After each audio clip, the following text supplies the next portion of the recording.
Eh ben, qui peut me dire ce que ça fait? Sauf Philippe. Bon, voilà, c'est un peu difficile. C'est là que je dis que c'est d'une complexité noire, parce que là, on est sur un truc super simple.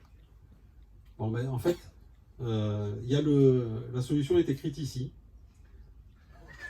Non, mais c'est très simple. C'est des matrices de 2 avec que des 0 et des 1. Et les matrices ici, I, X, Y et Z, c'est celles dont vous a parlé Philippe. Ce sont les matrices de Pauli. La matrice H, elle est comme ça. Et puis sur un vecteur colonne simple qui est là, 1, 0, 0, 1, ben on fait ces petits calculs, on peut calculer nos matrices. En fait, HX, ça fait la matrice Z, et ça fait une rotation autour de l'axe Z. Donc ça fait rien, quoi. Quand on mesure. Ça fait pas rien, mais quand on mesure, ça fait rien. Et d'ailleurs, la preuve, c'est que ici, voilà. Alors, le résultat, j'ai fait l'exécution ici, et j'ai lu mon résultat ici. Alors, je lis dans un dictionnaire, pour les amateurs de Python. La valeur 0 a été obtenue 1024 fois. C'est ça le résultat. Et puis, avec Matplotlib, là, enfin, ou avec plot, machin, j'ai la valeur 0 100% du temps. Donc, je suis parti de mon vecteur 0, j'ai fait H, j'ai fait X, on ne sait pas trop où, et j'ai refait H, et ça l'a remis à 0, tout le temps. Voilà. C'est pas intéressant, hein, Alors, on revient sur la porte C-note, et là, je ne vais plus l'écrire, donc ça va aller un peu plus vite. Donc, je refais exactement le même calcul que tout à l'heure. Ma fameuse H C-note, avec la mesure, l'intrication. Et derrière, vous voyez, on ne voit pas bien, mais c'est en bleu. Les maths sont en bleu. Vous voyez apparaître des maths, mon Dieu. Et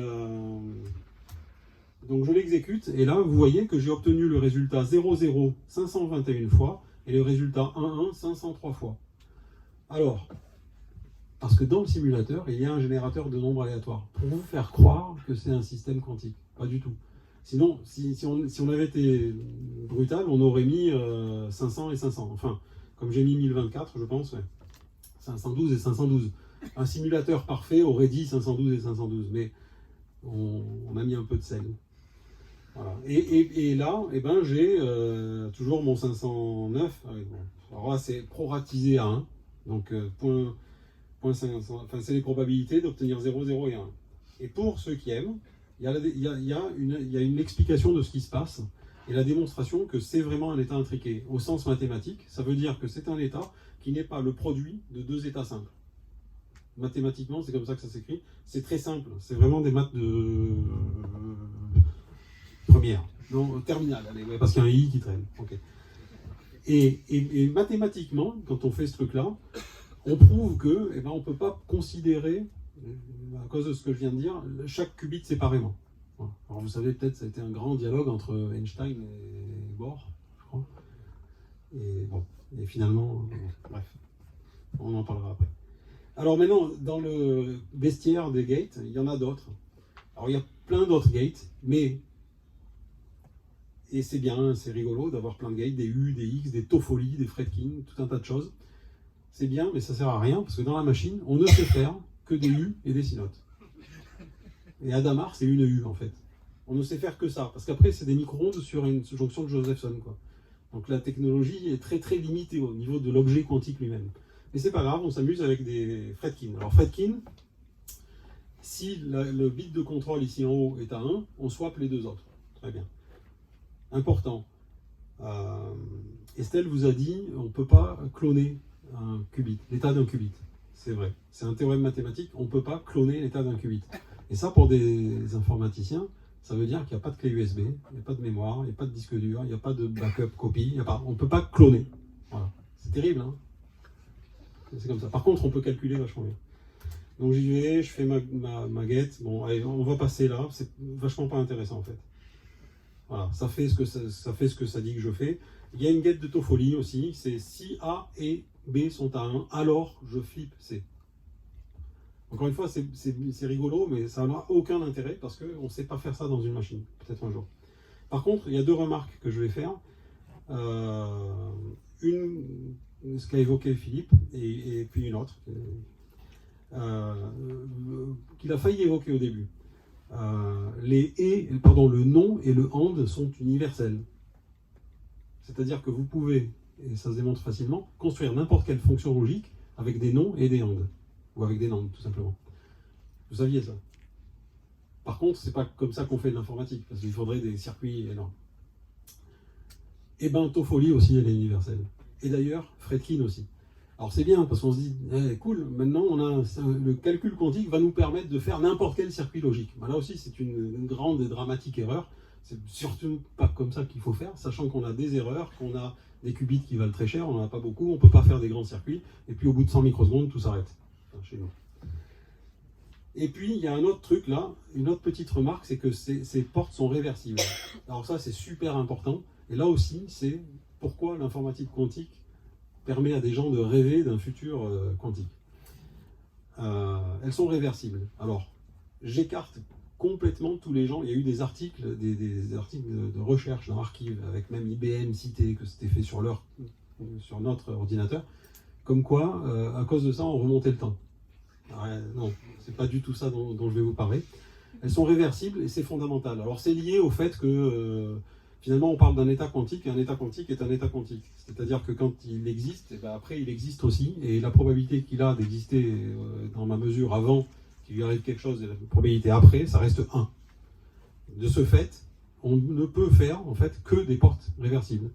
Je ne peux pas fabriquer une porte non réversible. C'est pour ça qu'il y a ces trucs un peu bizarres et qu'on voit toujours que bon, elles sont réversibles. Alors, l'intérêt de l'affaire, il arrive, il est que, tout à l'heure on a parlé aussi de Google, qui a fait en quelques minutes ce que l'ordinateur Summit, d'IBM, qui fait 12 mégawatts, qui consomme 12 mégawatts, ferait en des centaines de milliers d'années. On a parlé de ça. Eh ben, on va en reparler, en fait. Pourquoi un ordinateur chauffe? L'effet Joule. Ouais.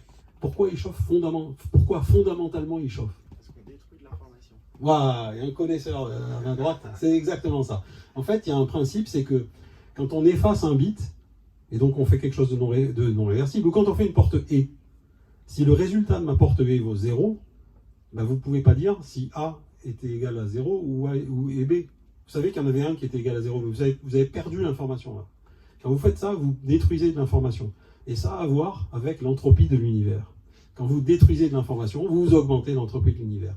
Et donc vous devez consommer de l'énergie, vous détruisez de l'énergie, vous détruisez la forme d'énergie.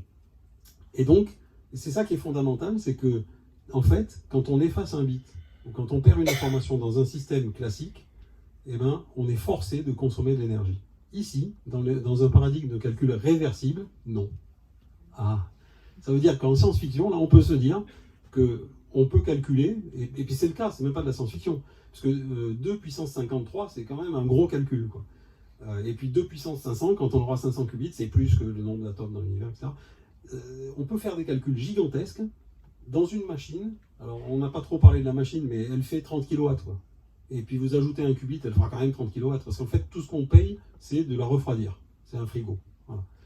Et donc ça ouvre, voilà pourquoi aussi, alors il y a eu l'algorithme de Shor qui a amené beaucoup d'argent, parce que tout le monde a eu peur des clés de cryptage, mais il y a aussi cette pensée que on peut calculer de manière infinie, vers l'infini et au-delà. Voilà, alors j'ai à peu près fini.